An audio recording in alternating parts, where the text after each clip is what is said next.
And here is Kevin Rudd. Let's listen in to him as he arrives in the Labor caucus room to make his announcement about whether he's a contender for the Labor leadership ballot at 7 o'clock Australian Eastern Time. G'day. This way, guys. Well, thank you for gathering. My fellow Australians, my fellow members of the Australian Parliamentary Labor Party. Today I'm announcing that I will be a candidate for the position of Leader of the Parliamentary Labor Party. I'm advised that the Chair of the Parliamentary Labor Party has been collecting a petition of members, about a third in number, requesting that a meeting of the party be held to resolve the question of the party's leadership. Of course, Julia's statement of half an hour or so ago removes the need for such a petition.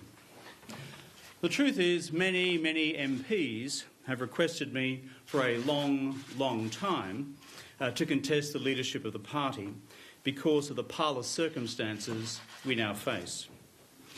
And less politely perhaps, various ministers have been free and frank in their public advice to me as to the desirability of contesting the leadership in recent days.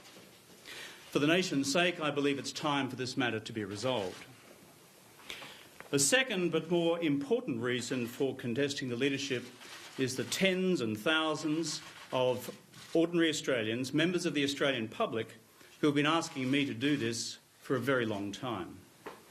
And it's your voices, the voices of the Australian people, it's those voices that have had a huge effect on me, more so than most of the voices I happen to hear around the corridors of this building.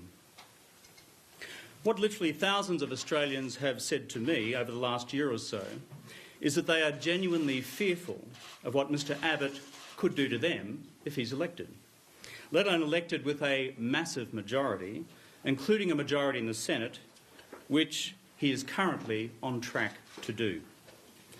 Last time Mr Abbott's party had absolute power, they brought in work choices.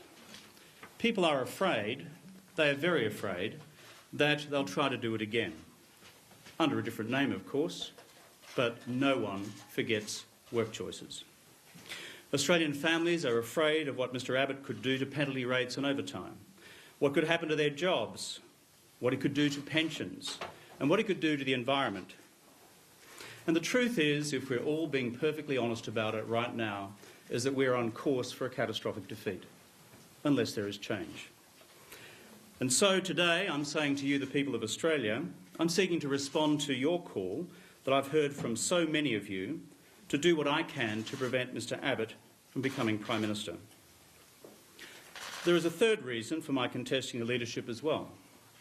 I believe that all Australians, whatever their politics, want a real choice at this election. A real choice. At present, if you talk to them long and hard, they don't feel as if they've got one. And they are frustrated that we are denying them one. They are angry we are leaving them with little choice at all other than to vote for Mr Abbott. Australians want a real policy debate on our vision for the country's future and Mr Abbott's vision for the future of our economy and jobs, on national security, on education, on health, on climate change, and how we would make these competing visions work. This has now become urgent for the future of the economy in particular. I believe that what the nation needs now is strong, proven national economic leadership to deal with the formidable new challenge Australia now faces with the end of the decade-long China resources boom and its impact on Australian jobs and living standards into the future. Given that our economic relationship with China alone now accounts for nearly 10% of the total size of our economy. This is a massive new challenge. Diversification and productivity are no longer important for Australia. They are essential for Australia if we are to protect our jobs and maintain our living standards. Mr Abbott's alternative economic policy is to copy the British Conservatives, launch a national slash and burn austerity drive and drive the economy into recession as happened in Britain. A double dip and almost a triple dip recession in the United Kingdom.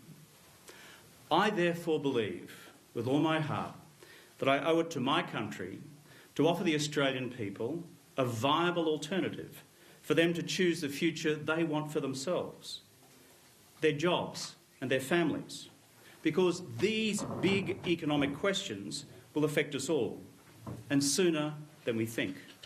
It is time for proven national economic leadership. Mr. Rudd, These are the three core reasons why I have changed my position on the leadership.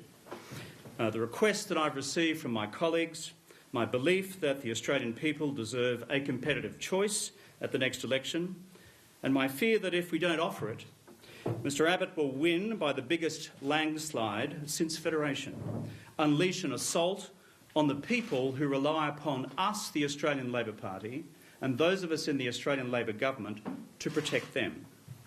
I do not seek to fudge the fact that I've changed my position. I've simply given you the reasons today that I have done so. I accept full responsibility for my previous statements on the leadership, and I'll leave it to you, the good people of Australia, to judge whether I've made the right call. If I win this ballot, every effort I have in my being will be dedicated to uniting the Australian Labor Party. No retributions, no paybacks, none of that stuff. It's pointless. It's old politics. The values which drive our movement are those things which should unite us. For those ministerial colleagues and friends who choose to serve and who want to serve, my general principle will be to embrace them serving. For those who believe they cannot serve, I wish them well, thank them for their service, and welcome the opportunity also to renew the government. If I lose, of course, I would announce that I would not contest the next election, and I thank Julia for making the same commitment.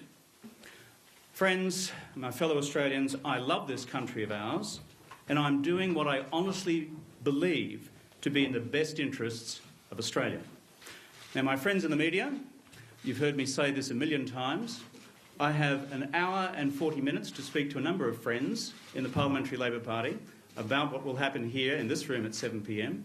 So I've got a zip. Thank you. can you win, Mr. Rudd? Can you win?